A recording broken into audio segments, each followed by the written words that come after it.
There are many people who have said over the last many decades, we need to get back to the Old Testament. We need to get back to the Ten Commandments. We need to get back to real laws that God put in place. That is very complicated. It sounds fast, cheap, simple, and easy, and it is also completely wrong, just as most cheap and simple answers are. Regarding the Ten Commandments, of course, everybody agrees. No, not everyone. Everyone agrees with the last six of the Ten Commandments. Of course, do not lie, do not steal, do not covet your neighbor's car or wife, do not steal. Nobody disagrees with these things. It is the first four that are the problem. You will remember Saturday and keep it holy. The Sabbath day is Saturday, always has been, always will be. Do no work on that day. But most importantly, for a civil government to say, you will worship only Jehovah, Him alone. That is the only religion. That's the only religion you're allowed having. And it is the test of being part of our country, that you worship only Jehovah God. I would not want to live in a country that dictates men's religions in that way.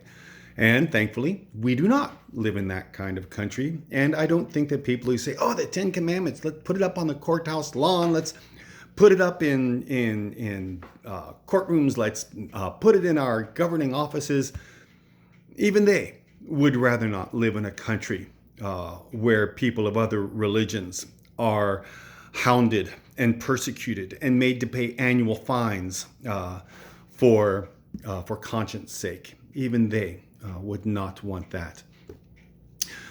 Regarding the rest of the law, yes, there is definitely capital punishment in the Old Testament. There is capital punishment, according to Deuteronomy 17, where the man is proved, or the person is proved guilty beyond doubt. Not beyond a reasonable doubt, beyond doubt. And if you use that kind of burden of proof, it's very reasonable, because you can't say you're sorry, we got it wrong, to a person after they're dead.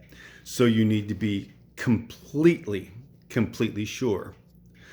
Thirdly, and this is something that I think a lot of people don't recognize, we have a very, very, very large prison population in this country. In Mosaic law, there is not a lockup or a penitentiary or anything, a jail, anything from one end of the country to the other. They only held people for trial, according to Mosaic law. Lots of people went to prison in the Old Testament and New Testament, but they went to prison either under foreign rule or under Judaic or Israel or New Testament Roman rule, when it was clear that they were doing not what God wanted them to do. So there, in Mosaic law, there are no prisons used as punishment for a crime.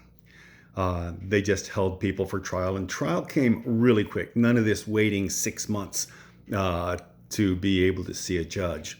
It happened within a week's time to 10 days. They were before the judge, and judgment was pronounced, conviction or innocence, and the penalty was set. But there are no prisons according to Old Testament law. Those are a few of my thoughts insofar as coming back and saying, we need to get back to God's law. We need to get back to God's law. No, you don't want to. You don't want to at all. Christians, over and over again, we've demonstrated that when Christians get into power, they often use that power to enforce their religious views and promote their religious views on other men, and they become tyrants. It's horrible. However, Christians can become statesmen and rulers and focus first on solving the problems that are present before them within the body politic, within civil government.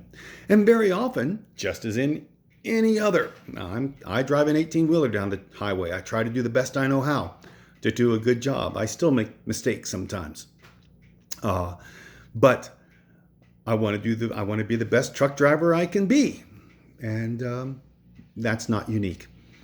And Christians in any different area, whether they are working on a COVID vaccine, whether they are doing whatever, can do the best they know how. But when they use their position to forward and promote their religious convictions, boy, that is dangerous ground to tread.